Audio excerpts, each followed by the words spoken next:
உங்கள் favourite TV ஷோக்களை இனி miss பண்ண தேவையில்லை. ZEE5 இல் முற்றிலும் இலவசமாக காணுங்கள். இங்கேயும் எப்பொழுதும். அக்கா சீக்கிரம் போகணும்க்கா. மாமா எப்பதான் வருவாங்க? ஏட்டி அவர் என்ன கணக்கு புள்ள வேலையா பாக்குதாரு? போலீஸ்ல ஏதோ ஒரு களவாணி பயல தேடுறதுக்கு துப்பு கிடைச்சிருக்கான். தேடி போய் பிடிக்கணும்ல, அதுல கொஞ்சம் லேட் ஆகும்னு சொல்லிருக்காப்ல. இல்ல அவன் வரத்துக்குள்ள விடிஞ்சிருமே.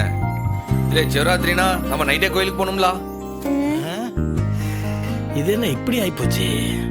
இல்ல சம்மு, எனக்கு ஒரு யோசனை தோணுது, சொல்லவா? நீ சொல்ல போதியா? அப்ப ஏதோ அமோகமா சொல்ல போதேன்னு நினைக்கேன். ஆமா, இவர் சொன்னா அப்படி திருக்குறளா கொட்டிடுவாரு. நான் சொன்னா உடனே ஒரு நக்கலாக்கும். மாமா இவன் இப்படிதான் பேசுவான் மாமா. நீங்க என்ன சொல்ல வந்தீங்களோ சொல்லுங்க. அது வேற ஒண்ணும் இல்லத்தா, மருமவன் வர்றதுக்கு முன்ன பின்ன ஆகுது. நம்ம வேற நடிச்சாம பூஜை வேற பார்க்கணும். அதான் அதுக்கு இல்லை, மருமவன் வர்றப்ப வரட்டும்.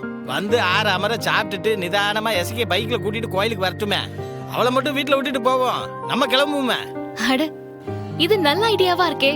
எது நல்ல ஐடியா? அவளை என்ன ஒத்தையில விட்டு போ சொல்லுதீங்களா? ஐயோ அண்ணன், என்னை என்ன நடுத்தருவிலியா விட்டுட்டு போவத? நம்ம வீடு தானே, ஏதாவது ஆத்திர அவசரம்னா போன் இருக்குல்ல. மாமாவுக்காக எல்லாரும் லேட் பண்ணிராதீங்க, நீங்களே கிளம்புங்க. மாமா வந்ததும் நான் கூட பைக்லயே வந்துடுது. அப்புறம் என்ன? சரி, நீ சொல்றதும் சரியாதான் இருக்கு.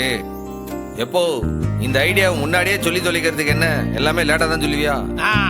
இப்பதான் நான் பேசுனதை கிண்டல் அடிச்சிட்டு இருந்தேன். பாத்தியாத்தா என்ன பேச்சு பேசுதான்னு? ZEE5 ஆப்பை டவுன்லோட் செய்து அனைத்து எபிசோடுகளையும் இலவசமாக பாருங்க.